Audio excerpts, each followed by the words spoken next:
परिवारच्या देशदूत संवाद कट्ट्यावर तुमचं स्वागत. तुम्ही जाणतच आहात, सध्या आपल्या गावात एक खूप मोठा सोहळा चाललाय सारस्वतांचा. हा सोहळा म्हणजे 94व अखिल भारतीय मराठी साहित्य संमेलन. या संमेलनाचा आजचा हा दुसरा दिवस आणि त्यामुळे आजचा संवाद कट्टा अर्थातच साहित्यिक कट्टा. या साहित्यिक कट्ट्यावर आज आपल्या बरोबर आहेत 3 साहित्यिक.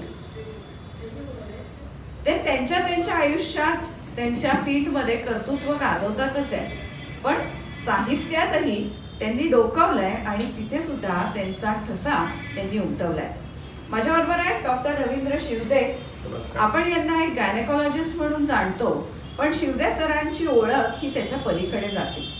साहित्यात रमणारा, निसर्गाने प्रेरित होणारा, ॲडव्हेंचर स्पोर्ट्समध्ये स्वतःला चॅलेंज करणारा आणि माणसांचा गोतावळा जमवणारा, सोशल वर्कमध्ये, सामाजिक कार्यामध्ये हिरिरीने भाग घेणारं हे व्यक्तिमत्व. सरांचा मराठी, उर्दू, इंग्लिश, हिंदी आणि मला वाटतं गुजराती सुद्धा अशा सगळ्या भाषेंमध्ये असलेला अभ्यास आणि त्या भाषेची असलेली सहजगत्या आलेली त्यांना एक छानशी अशी स्किल, या सगळ्यामधून सरांची 2 पुस्तकं या साहित्य संमेलनात प्रकाशित होत आहेत. खूप आनंद होत आहे सांगायला की मराठी साहित्य संमेलनात सरांचं उर्दूमध्ये लिहिलेलं एक पुस्तक प्रकाशित होत आहे आणि दुसरं एक कवितांचं त्यांनी संकलित केलेलं, संपादित केलेलं पुस्तक हे त्यांचं प्रकाशित होत आहे. सर, तुमचं या देशदूतच्या कट्ट्यामध्ये खूप स्वागत. नमस्कार. बरोबर आहेत सुशीलाताई संकलेचा आणि या कवयित्री म्हणून आज आपल्यामध्ये उपस्थित आहे. काल सुरू झालेल्या साहित्य संमेलनाच्या निमंत्रितांच्या कवी कट्ट्यामध्ये त्यांनी एक कविता सादर केली. साहित्य संमेलनात त्यांना निमंत्रित कवी म्हणून सन्मानित करण्यात आलं होतं. यांची खरी ओळख या गृहिणी असं जरी त्या म्हणत असतील तरी सुद्धा संस्काराची एक टोपली घेऊन ज्यांनी आपल्या घराला उभं केलं अशी एक गृहिणी म्हणून मी त्यांच्याकडे बघते.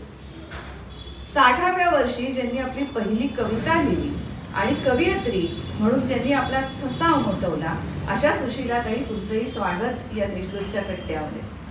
आणि आपल्या बरोबर आहे एक नवोदित कवी, नाशिकच्या साहित्यिक वर्तुळात आपला ठसा उमटवू पाहणारा, या साहित्य संमेलन ज्याच्या आयुष्यातला साहित्यातल्या सारस्वतांचा पहिलाच मोठा सोहळा.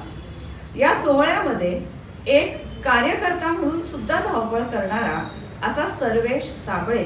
सर्वेश, तुझंही या कट्ट्यामध्ये खूप खूप स्वागत. खूप खूप धन्यवाद मॅडम. आपण या सगळ्यांची गप्पा मारणार आहोत, अर्थातच त्यांचे जे साहित्य संमेलनाचे अनुभव आहेत त्याविषयीचे.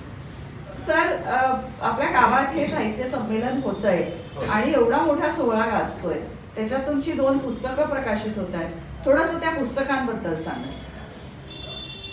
यापैकी एक पुस्तक उर्दूमध्ये आहे, म्हणजे भगवान बुद्धाचा जो पाली भाषेतला उपदेश आहे ज्याला धम्मपद म्हटलं जातं. तर धम्मपदामध्ये एकंदर 400 गाथा आहेत. गाथा म्हणजे कडवी किंवा श्लोक आपण म्हणू. तर त्यापैकी 100 गाथांची निवड करून त्याचं उर्दू शायरीमध्ये मी रूपांतर केलेलं आहे. या पुस्तकाची पार्श्वभूमी अशी आहे की माझे एक मित्र डॉक्टर धनंजय चव्हाण हे मानसोपचार तज्ज्ञ आहेत, पण बौद्ध धर्म आणि तत्त्वज्ञानाचा त्यांचा खूप सखोल अभ्यास आहे आणि विपश्यना साधनेचे ते ज्येष्ठ मार्गदर्शक आहेत. त्यांनी मला एकदा असं सांगितलं की धम्मपदाचं सगळ्या भारतीय भाषांमध्ये भाषांतर झालेलं आहे, जगातल्याही सगळ्या प्रमुख भाषांमध्ये भाषांतर झालेलं आहे, पण उर्दूमध्ये भाषांतर अजून झालेलं नाही. तर हे काम तुम्ही करावं. आणि त्याप्रमाणे मग मी त्या धम्मपदाच्या 100 गाथांचा उर्दू शायरीमध्ये अनुवाद केलेला आहे. हे काम करताना मला स्वतःलाही वैयक्तिक खूप आनंद मिळाला, कारण भगवान बुद्धाचं जे तत्वज्ञान आहे ते कालातीत आहे आणि ते सर्व धर्माच्या लोकांसाठी सारख्याच पद्धतीने स्वीकृत होण्यासारखं आहे. अगदी खरं. आणि दुसरं पुस्तकाबद्दल सांग. दुसरं पुस्तक हे संकलित कवितांचं पुस्तक आहे. आपल्या नाशिकमध्ये एक देशमुख नावाचं एक जुनं कुटुंब आहे. हिराबाई शिंदेंना बहुतेक आपल्या नाशिककर ओळखतात. त्यांचे बंधू हे ब्रिटिश काळामध्ये ICS झालेले होते. त्यांचं नाव देशमुख, रिचर्ड वसंतराव देशमुख. तर सनदी नोकरीत राहिल्यामुळे त्यांच्या भारतभर बदल्या होत असत. त्यांनी आपल्या उमेदीच्या काळामध्ये काही कविता लिहिल्या होत्या, परंतु नोकरीच्या धकाधकीमध्ये त्या पब्लिश करायच्या राहून गेल्या. तर त्यांच्या कवितांची जुनी डायरी त्यांचे सुपुत्र अजित, जे कॅनडामध्ये असतात, त्यांनी मला एकदा दाखवली. तर त्या कविता अतिशय श्रेष्ठ दर्जाच्या होत्या. तर मी अजित देशमुखांना सांगितलं की ह्या कवितांचं प्रकाशन व्हायला हवं. तर म्हणून त्या कविता संपादित करून त्याचं आता पुस्तक तयार झालेलं आहे आणि ते प्रकाशित करीत आहोत. ते पण प्रकाशित. ह्या कविता साधारणतः 1920-1930 हा जो काळ आहे, म्हणजे यशवंत तांबे, बालकवी रेवणसिंह टिळक यांचा जो कवितांचा काळ होता. आणि ह्या सगळ्या ज्या कविता आहेत त्या वृत्तामध्ये लिहिलेल्या आहेत, छंदोबद्ध आहेत, गेय आहेत, अतिशय सुंदर कविता आहेत. तर ह्या कवितांना एक विद्वत्वपूर्ण प्रस्तावना असावी या हेतूने आम्ही प्राध्यापिका डॉक्टर विद्या चिटको यांना विनंती केली आणि त्यांनी एक अतिशय अभ्यासपूर्ण सुंदर प्रस्तावना त्या संग्रहाला लिहून दिली आहे. बरं. सुशीलाताई, तुम्ही कवयित्री झालातच मुळात 60व्या वर्षी, पहिली कविता. तर कसं हे कविता सुचली तुम्हाला आणि तुमचा कवयित्री म्हणून प्रवास कसा सुरू? म्हणजे लहानपणापासून मला पुस्तकं वाचण्याची खूप आवड होती. आवड नाही म्हणजे मी असंख्य पुस्तकं वाचायची, अगदी लहान होते तेव्हापासून. आणि घरामध्ये गीतेचं पण वाचन होत होतं नियमित, म्हणजे तो पण एक प्रभाव होता माझ्यावरती. आणि नकळत तो शब्दसाठा मेंदूमध्ये कुठेतरी तो नोंद होत गेलेला. नंतर मग तो काळ जुना की तेव्हा असं स्त्रियांना फार नव्हतं असं की आपण बाहेर पडावं, काही करावं. पण मला ती आतमध्ये ती कुठेतरी ती घुसमट होतीच. आणि नंतर मग सांसारिक प्रपंचाच्या जबाबदाऱ्या, मुलांच्या, कुटुंबाच्या, ह्यांना सगळं याच्यामध्ये मला असा वेळच नाही मिळाला की मी काही करू शकेन म्हणून. त्यानंतर मग असं झालं की मला त्या आतमध्ये असं वाटायचं की घरामध्ये सगळे शिकलेले आहेत, सुनांना एक स्वतंत्र ओळख आहे, नातवांना स्वतंत्र ओळख आहे आणि आपण आहोत तिथेच आहोत.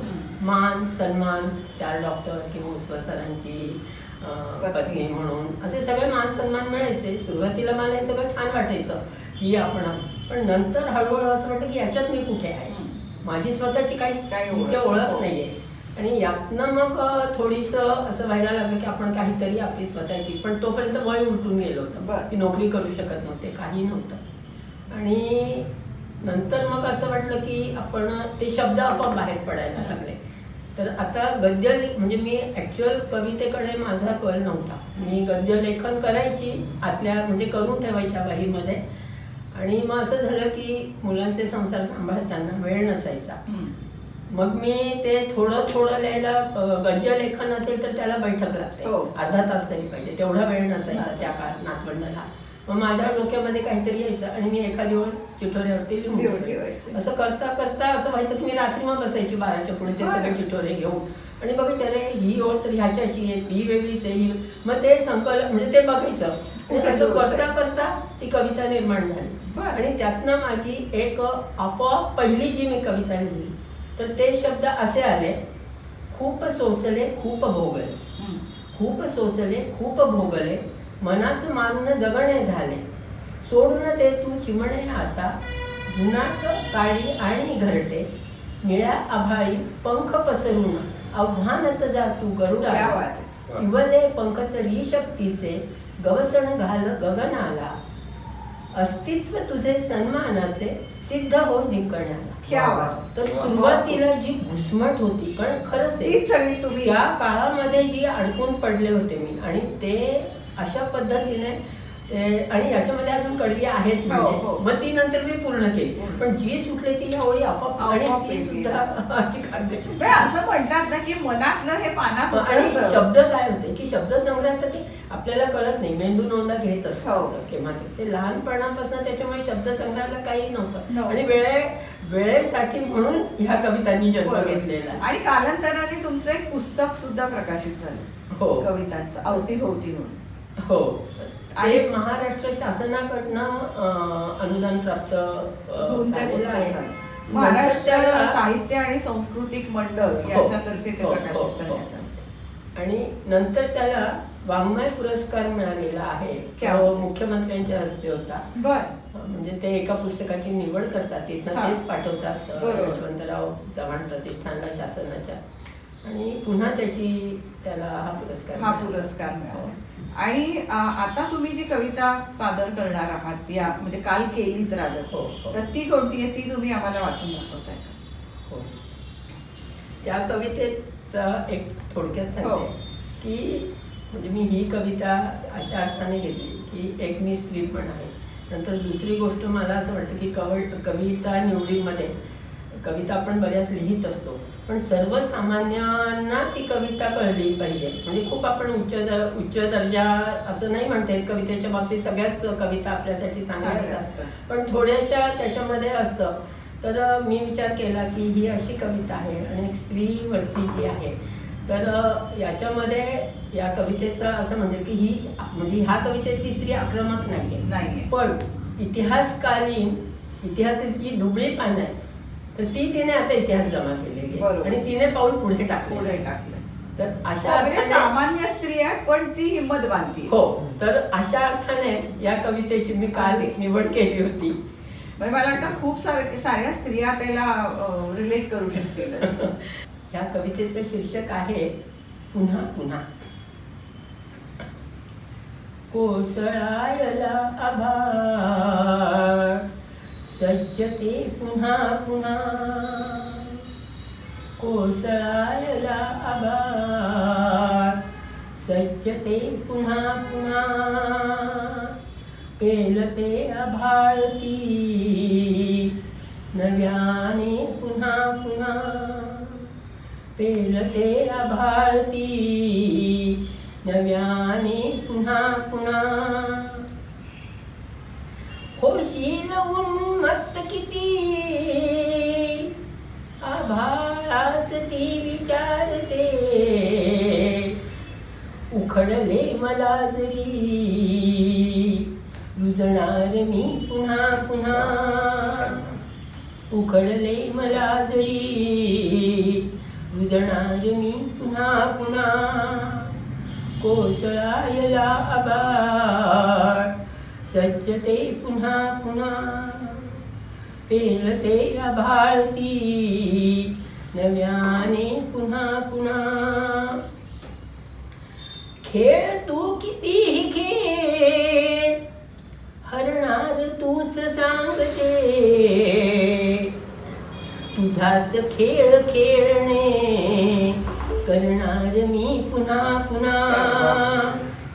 तुझाच खेळ खेळणे करणार मी पुन्हा पुन्हा. कोसळायला आभाळ सज्जते पुन्हा पुन्हा. पेलते आभाळती नव्याने पुन्हा पुन्हा. लाव बोली माझी तू हास्य मीच टाकणार. कदापि न होणार मी द्रौपदी पुन्हा पुन्हा. कदापि न होणार मी द्रौपदी पुन्हा पुन्हा. कोसळायला आभाळ सज्जते पुन्हा पुन्हा. पेलते आभाळती नव्याने पुन्हा पुन्हा. स्त्री जन्म असला जरी वरदान सहन शक्तीचे. झुकणार ना मी मोडणार करवार तू पुन्हा पुन्हा. झुकणार ना मी मोडणार करवार तू पुन्हा पुन्हा. कोसळायला आभाळ सज्जते पुन्हा पुन्हा. पेलते आभाळती नव्याने पुन्हा पुन्हा. युगायुगातला दंभ तुझा करणार भस्म मी आता. नवी पहाट नवे क्षितिज ओलांडणार उंबराता. नवी पहाट नवे क्षितिज ओलांडणार उंबराता. फारच सुंदर. सुंदरच छान कविता आहे. आणि सादरीकरण खूप छान झालं तुमचं. धन्यवाद. आणि मला वाटतं खरोखर प्रेरणा देणारी कविता आहे ही, अनेक मुलींना, अनेक स्त्रियांना. आणि हा तिच्याच मनातला संवाद आहे हो. जो तुम्ही आज कवितेतनं मांडलाय. खूपच सुंदर. आणि मला असं वाटतं तुम्हाला काल छानसा प्रतिसादही या कवितेला तिथे मिळालेला आहे. सर्वेश, तू एक नवोदित कवी म्हणून तुझी ओळख करू पाहतोस. कसा ओढला गेलास तू साहित्याकडे? सर्वप्रथम तुमचे खूप खूप धन्यवाद मानतो वैशाली मॅडम. अशा दिग्गजांसोबत बसण्याची संधी, त्यांना ऐकण्याची संधी, त्यांच्या अनुभवातून शिकण्याची संधी मला मिळते त्याबद्दल. आणि संमेलन पूर्णतः माझ्यासाठी नवीन होतं. उत्सुकता तर होतीच सुरुवातीपासून. अगदी 8 महिन्यापासून, जेव्हा मार्च महिन्यात गोखलेच्या कॅम्पसमध्ये ते संमेलन होणार होतं, तेव्हापासून आमची तयारी चालू होती.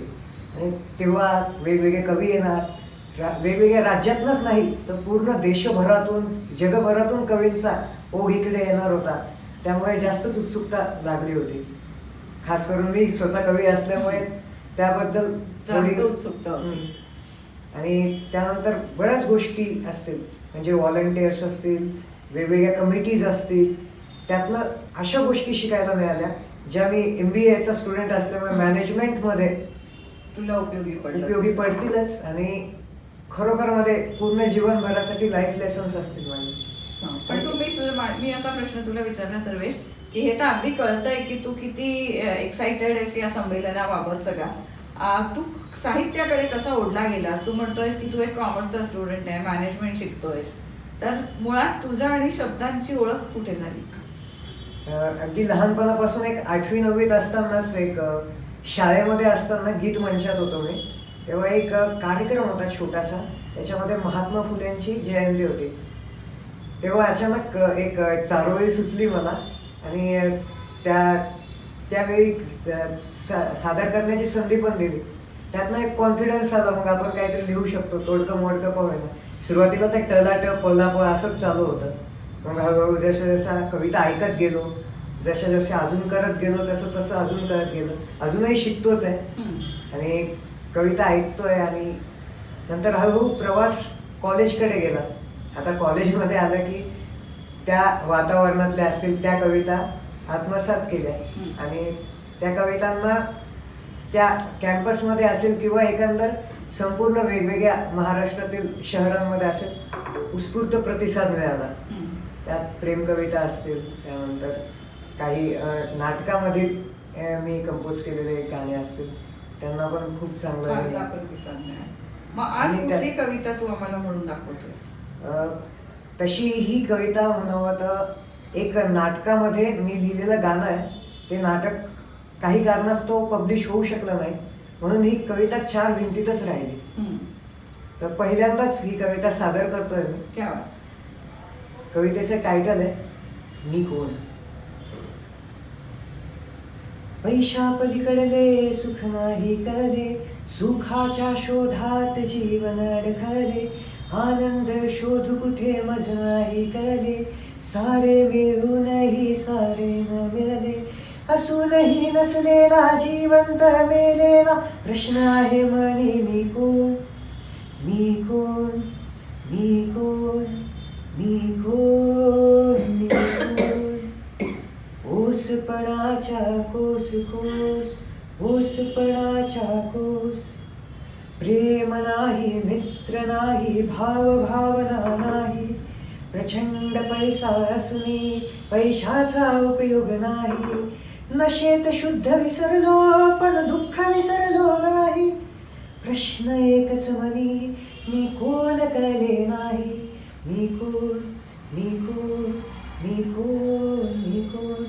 याचं तिसरं जे कडवं आहे ते विचार करताना कर्णाला मागे ठेवून लिहिलं होतं, पण ते आत्ताच्या परिस्थितीत पण कोरिलेट होत आहे. आई असून तिचे आई पण नाही, पुत्र असून ममत्व भाव नाही, ज्या माझ्या विश्वाने विश्व दाखविले, त्या जन्मदात्रीला माझे अस्तित्व मान्य नाही, मी कोण, मी कोण, मी कोण, मी कोण. म्हणजे तसं करण्याचं अस्तित्व त्याच्या आईने नाकारलं होतं. तसंच आत्ताच्या काळात पण पूर्ण आत्ताच्या काळातल्या आया मोबाईलमध्ये गुंतलेल्या आहेत, त्यांच्या लाईफस्टाईलमध्ये गुंतलेल्या आहेत. करिअर असेल, त्यानंतर बाकीच्या गोष्टी असतील, त्यातून मुलांकडे जेवढा वेळ देणं शक्य होत आहे तेवढा देत आहेत, पण तरी सुद्धा एक आपल्याला आत्ताच्या काळात अभाव जाणवतो. मुलांना कुठेतरी त्याचा तो अभाव जाणवतो. अगदी एखाद्या कॉलेजच्या मुलाला, टीनेजरला साजेशी त्याच्या मनातलं द्वंद्व अगदी प्रगट करणारी तुझी ही कविता. आणि आता साहित्य संमेलनात आज तू कवी कट्ट्यामध्ये तुझी कविता पण सादर करणार आहेस. बरोबर. तर हा सगळा सर याचा अनुभव हा सांगतोय संमेलनाचा. संमेलनाकडे जाण्यापूर्वी तुमचं एखादं उर्दू मधलं आम्हाला एखादी शायरी तुम्ही केलेल्या पुस्तकातली ऐकवाल का? होय. आता हे जे धम्मपद प्रकाशित होत आहे याच्यामधल्याच काही गाथा, त्यांचं जे उर्दू रूपांतर केलेलं आहे ते मी आपल्यासमोर सादर करतो. आता ह्या पुस्तकामध्ये मूळ जी पाली आहे तिचं इंग्रजी भाषांतर डॉक्टर धनंजय चव्हाण यांनी केलेलं आहे. पहिल्यांदा इंग्रजी भाषांतर वाचून दाखवतो आणि मग त्याचं उर्दू कसं केलंय त्याची खुमारी अजून जास्त चांगल्या पद्धतीने कळेल. तर भगवान बुद्ध म्हणतात, hatred can never be removed by hatred. म्हणजे द्वेष हा कधीही द्वेष करून संपुष्टात येणार नाही. By love alone it is eradicated. फक्त प्रेमानेच द्वेष संपुष्टात येऊ शकतो. This is an eternal law. हा एक कालातीत असा कायदा आहे. आणि उर्दूमध्ये त्याचं रूपांतर मी असं केलेलं आहे, खत्म ना होगी कभी भी दुश्मनी से दुश्मनी. खत्म ना होगी कभी भी दुश्मनी से दुश्मनी. प्यार से ही खत्म होगी कायदा तो है यही. तर ह्या अशा सगळ्या गाथा आहेत. दुसरी एक गाथा इथे म्हणून दाखवतो आपल्याला. तर भगवान बुद्धाने मध्यम मार्ग स्वीकारलेला होता. म्हणजे मानवी शरीर आहे ते केवळ उपभोगासाठी नाही, आणि फार कडक अशा आपण तपश्चर्या करून देखील तुम्हाला त्याच्यामध्ये यश मिळत नाही आणि मुक्तीचा मार्ग सापडत नाही. असा मध्यम मार्ग बुद्धाने स्वीकारलेला होता. आणि इथे मग मानवी शरीराचं बुद्धाने जे वर्णन केलेलं आहे, this body is like a city built up with bones and covered with flesh and blood. Within it are stored decay, death, pride and discontent. आता उर्दू पहा. हड्डियों के शहर पर लिपटा लहू और गोश्त है.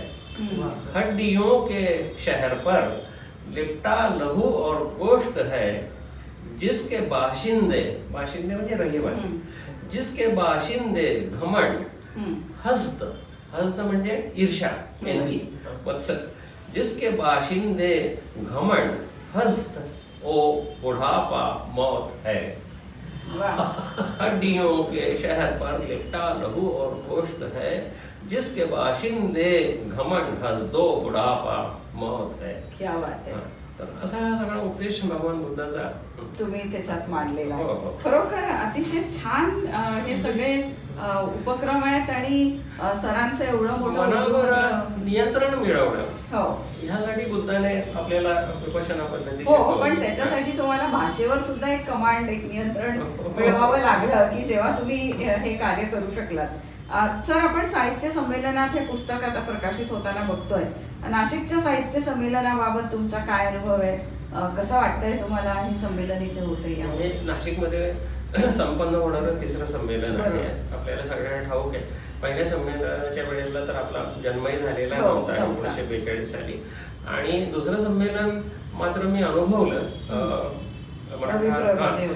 KTHM कॉलेजच्या प्रांगणामध्ये डॉक्टर वसंतराव पवार यांच्या नेतृत्वाखाली जे संपन्न झालं. अतिशय सुंदर पद्धतीने त्या संमेलनाला मी हजेरी लावली होती.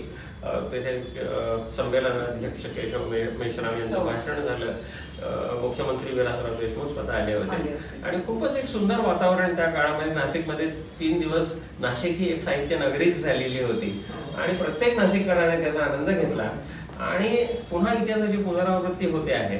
म्हणजे अनेक अडचणींना तोंड देऊन खरोखर कौतुक आहे संयोजकांचं. हो. सुरुवातीला कोरोनाचं संकट, त्याच्यानंतर अवकाळी पावसाचं हो. संकट, पण मोठ्या जिद्दीने आणि हो. हिमतीने संयोजकांनी हे उभं केलं विश्व, आणि ही मेजवानी सगळ्या साहित्य रसिकांना दिली. त्यांचं खरोखर कौतुक करायला आहे. अगदी. तुम्ही काल ही कविता सादर केली साहित्य संमेलनात, तुमचा कसा अनुभव? माझा अनुभव फार छान आहे. पहिली गोष्ट म्हणजे की साहित्य संमेलन ही सगळी आनंददायी नाशिककरांसाठी तर भूषणावह गोष्ट आहे. खरंय. म्हणजे अभिमानास्पद आहे की आपल्या कुसुमाग्रजांच्या नगरीमध्ये आज एवढं मोठं छान साहित्य संमेलन रंगत येते. बरोबर. आणि या निमंत्रित कवींमध्ये काय किंवा कवी कट्ट्यामध्ये काय, कवितामध्ये म्हणजे अनेक प्रांतातनं लोक आले आहेत. आणि जेव्हा तिथे स्टेजवरती होते तेव्हा अनेक त्यांच्या वेगवेगळ्या कविता मला ऐकायला मिळाल्या. आणि प्रत्येकाचा लिहिण्याचा एक बाज वेगळा असतो, त्याच्यातनं आपल्याला बरंच काही शिकता पण येतं. आणि खूप छान वाटत होतं एकंदरीत. क्या बात. आणि कवी कट्ट्यावरती तर तिथे तर आता सत्र म्हणजे ते सुरूच आहे. काव्य उत्सवच तिथे आता आहे. आणि माझी पहिली मी कवी वसंतराव पवारांचं जेव्हा आपलं इथे साहित्य तेव्हा कवी कट्ट्यामध्ये माझी निवड झाली, तिथून इथपर्यंतचा प्रवास. अगदी खरं. सर्वेश, तुला काय वाटतंय की तुझ्यासारख्या मुलाला, एका तरुणाला हे साहित्य संमेलन काय घेऊन जाईल? सुरुवातीला तर जो अनुभव आहे तो कसा साठवून घेता येईल याच्यासाठी प्रयत्न चालू आहेत. म्हणजे वेगवेगळ्या कवींच्या माध्यमातून असेल, ग्रंथदिंडी असेल, कला प्रदर्शन असेल, परिसंवाद असतील, त्यानंतर विविध असे व्यक्ती भेटणार आहेत जे व्यक्ती पूर्ण जन्माचं ज्ञान आपल्याला एका क्षणात देऊन जाते. अगदी आता शब्दातही माहिती येणार नाही मला, असं झालं. अगदी अगदी. आपल्याला त्याची उत्कंठा दिसतीये त्याच्या बोलण्यातनं, त्याच्या एकंदरीत बॉडी लँग्वेजमधनं, की हे साहित्य संमेलन याच्यासारख्या तरुण मुलांना केवढा मोठा अनुभव, आणि जसं तो म्हणतोय की एक जीवनाची दिशा कदाचित या भाषेतनं येणारी, या साहित्यातनं येणारी, या विचारांमध्ये येणारी ही देऊन जाईल. आणि सगळ्यांसाठीच, नाशिककरांसाठी तर आहेच आहे. नाशिकचीच दोन ही व्यक्तिमत्व आहेत की जी तसं तर आपापल्या कामात आणि व्यवसायात करतायत, पण तरी सुद्धा साहित्याचं काहीतरी देणं आहे त्यांच्याकडे. आणि म्हणून त्यांचे हे प्रयत्न, त्यांची पुस्तकं, त्यांच्या कविता आज इथं सादर झाल्या आणि त्यांना सन्मानित केलं जातंय. या अशा सगळ्या साहित्य संमेलनाच्या उपक्रमांमधनं प्रत्येकाला काहीतरी दिशा मिळतीये एवढं मात्र निश्चितच. तुम्ही सगळेजण या संवाद कट्ट्यात सहभागी झालात त्याबद्दल धन्यवाद. धन्यवाद.